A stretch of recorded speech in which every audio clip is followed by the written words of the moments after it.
How to enable bold font. Hi everyone, I am Eva. I'm here to guide you every step of the way.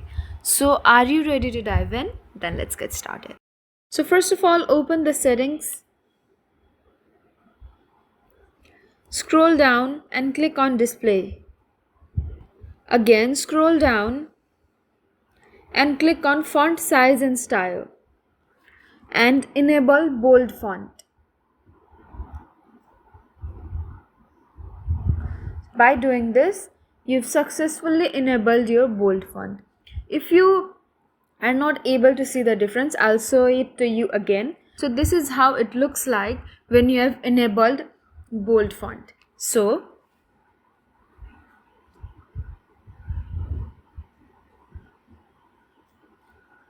And this is how it looks like when you have not enabled bold font. So yeah, that is it for this video. If you liked this video, then please hit that like button and subscribe for more.